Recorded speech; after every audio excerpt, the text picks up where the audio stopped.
service in March for humanity from Ebenezer to the Georgia State Capitol building, commemorating the funeral procession of Dr. Martin Luther King as well in Atlanta, Georgia. It's Hot Button Monday. The number to join us is 877-532-5797. Doc, if you don't mind, I'm going to go straight to the phones. Let's go to line 3 and welcome Anita joining us from North Carolina, listening on WAUB 750. Anita, welcome to Keeping It Real with Reverend Al Sharpton. You've got Dr. Earl Ofari Hutchinson. Hi, and have a blessed day today.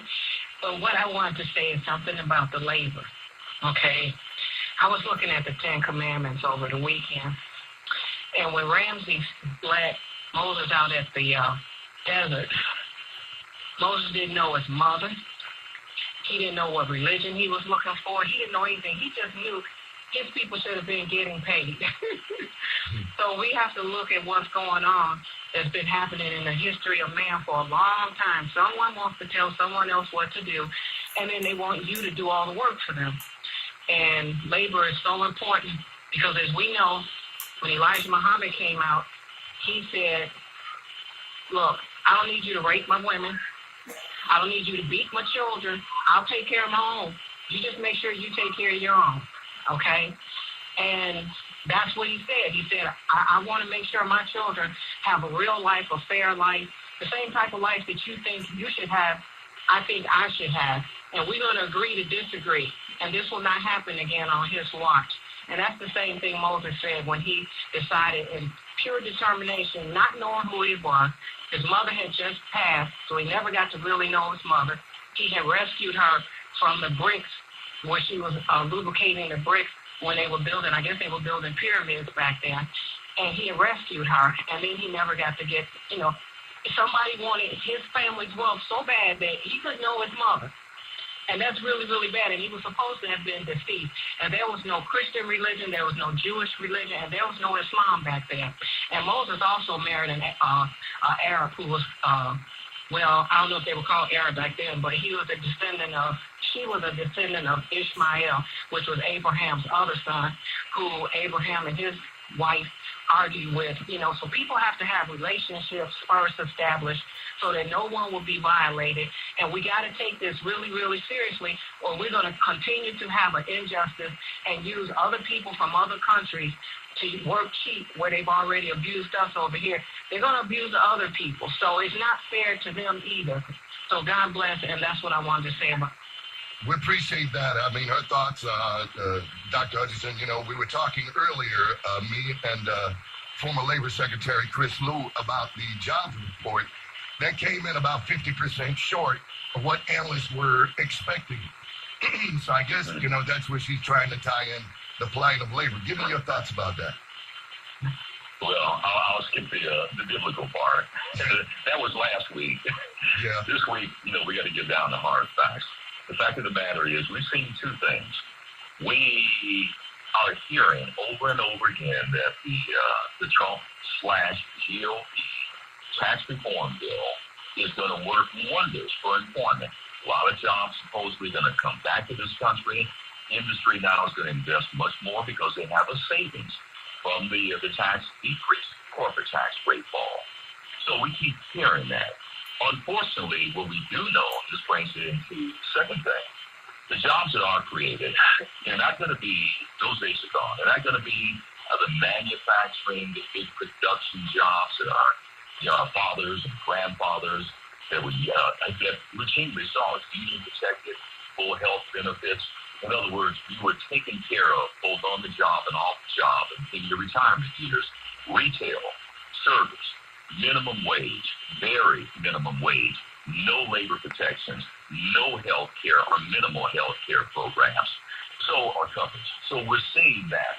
On the other hand, what's happening is Trump administration is validating that, saying, see, on my watch, what we're having now is we're having somewhat of a renaissance in terms of jobs, not looking at the bigger picture and not looking down the line to see once these tax cuts wear off for the middle class and the working class, and they will expire within 2 years, what's it going to mean for the economy?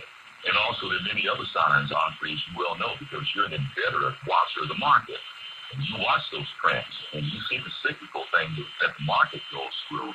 Very volatile, very touchy, and very to not only trends and demand, but international policy too.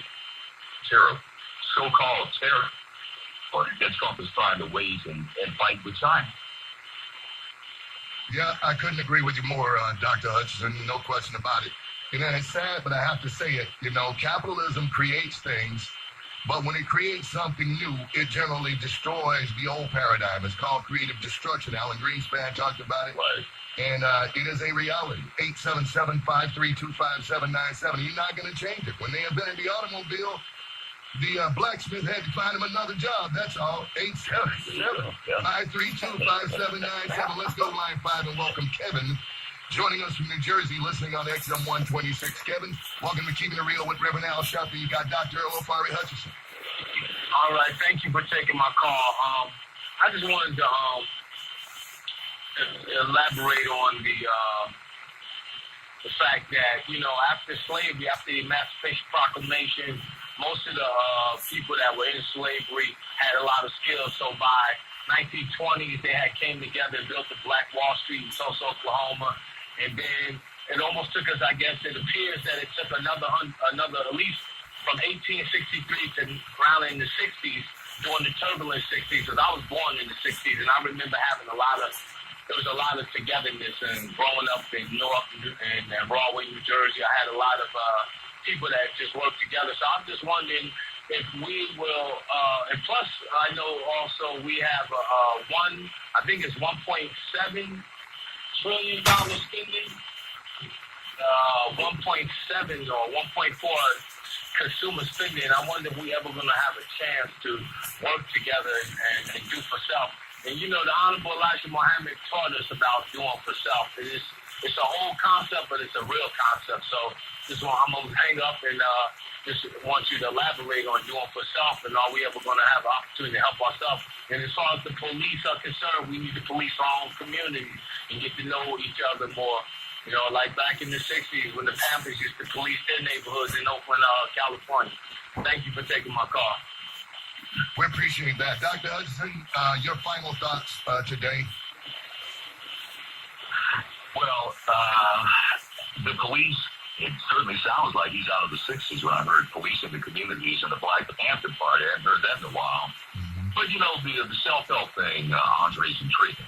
The fact is, we do talk about Black business development. We do talk about supporting Black businesses, building up Black entrepreneurship, and also investing wisely, saving wisely. I think these are all things that have to be put on the table, and teaching young people, mentoring them about savings, investments, and business development and professional careers. I mean, we do this routinely with our organization. I know you do, Andre, and I think we need to do more of that.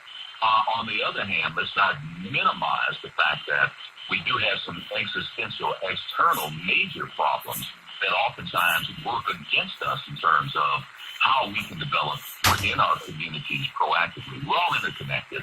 Nobody stands apart. No community stands apart.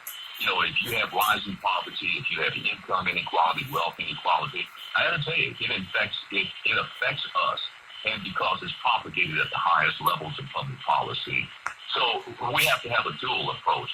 Internally, you know, fighting the battle in terms of building up our economy where we can in our community and all the support things. Externally,